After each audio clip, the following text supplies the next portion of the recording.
My name is Mark Mynett and I'm a record producer from Manchester, England, and I'm just going to talk you through some of the various aspects of the mix and mastering stage of the new Baron Carta EP, focusing on the track Relanar.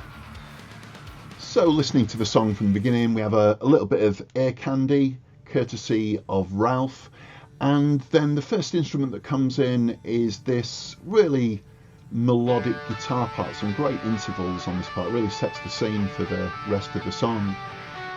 The important aspect here was the tone of the guitar was really important. The way that I went about this is I actually reamped the guitar part, the guitar melody is doubled, and I actually reamped both of those performances through two separate rigs. This is something that's known as multi-amp cab recording.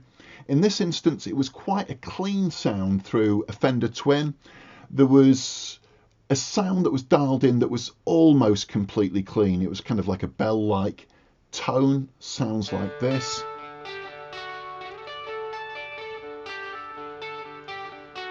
And then for the other guitar, the more distorted guitar, I actually reamped it through the same signal chain that I use for the rhythm guitars, but dialed in differently. I used a Fender Mark III 5150 and an Engel Savage 120, and this sound really focused on the mids. That's what I was trying to get.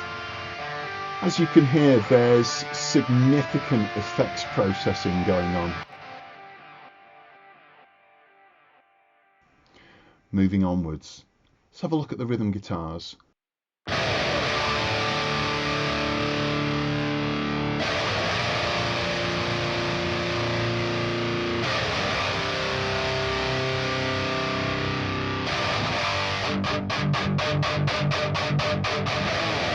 Jono really was wanting a much better guitar sound than the one that he'd presented to me. So what I actually did is reamp the guitars again, as I mentioned earlier, through the 5150 Mark III and the Engel Savage 120, but blended them with the original guitars. And I spent quite a bit of time dialing in those tones so that they would blend ideally with Jono's original tones, and also blend in a way so that left and right were really different. Let's have a listen to those guitar sounds. This is all four together.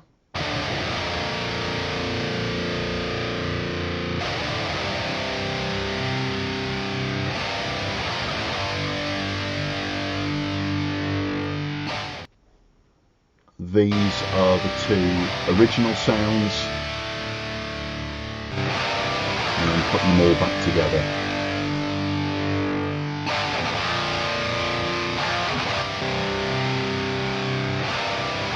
And we can just have a look at the various EQ curves that are going on here.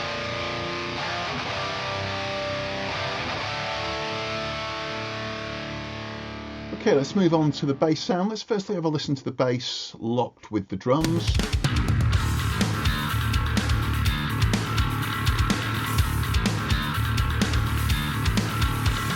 And then the bass on its own.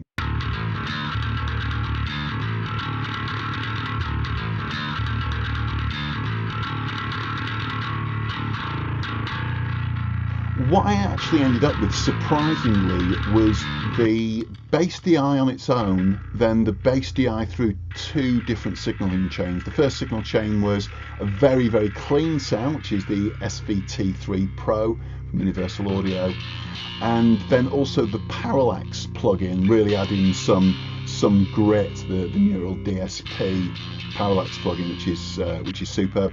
And then reamp the bass twice, once through an Ampeg SVT, and then also once through a Scar bass, a Trondheim Audio Scar bass.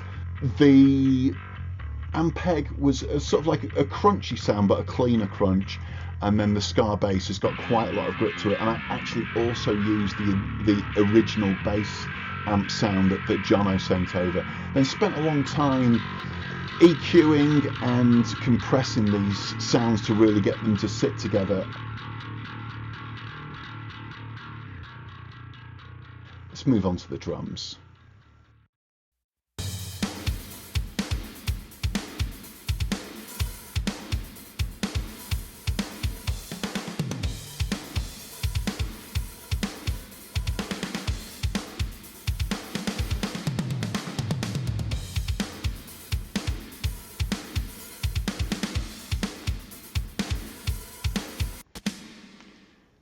And yeah, Morton delivered a killer drum performance here, and the drum recording from Jacob Hansen was absolutely superb. I really made use of the room microphones on this mix.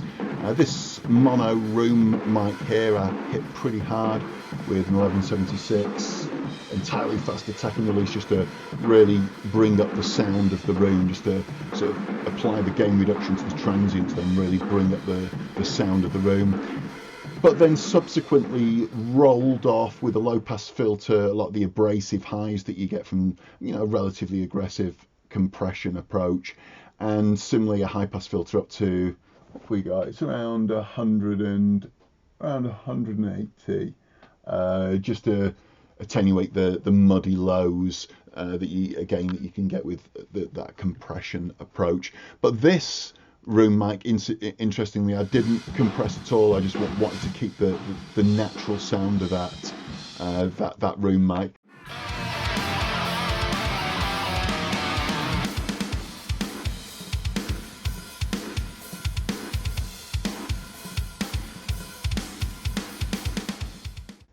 Moving on to the vocals, that was a real pleasure processing the vocals. Don't tell Ralph, because I'm sure he's not going to watch this video, but I've been a massive fan of Primal Fear for quite a few years, particularly the Delivering the Black album, which was the first Primal Fear album that I got into. So yeah, it was a bit of a fanboy moment for me. Again, don't tell Ralph. But yeah, the vocals had quite an interesting signal path. There was not much I needed to do with EQ. There was just a little bit in the highs, a few resonant frequencies there, and a couple of notches in the lows. And Ralph's got a lovely low frequency warmth to his voice, but I did high pass filter it relatively high just to get that real sheen to the vocal, where it's not getting clouded by the lows. And I've got it through an SSL G-Bus compressor. I've got the Neve 1081, just introducing some brightness. I like the 1081 for the brightness here. Fast attack, relatively fast release from an 1176. And then lastly the Studer A800, just to really give just to sort of knock off the digital cracks, if you will, in the sound. I'm listening to Ralph in solo. Sounds like this. Yes, the yellow sun goes down, the cold begins to soar. His evil wraps around my shattered core. Relanar. Thanks for watching.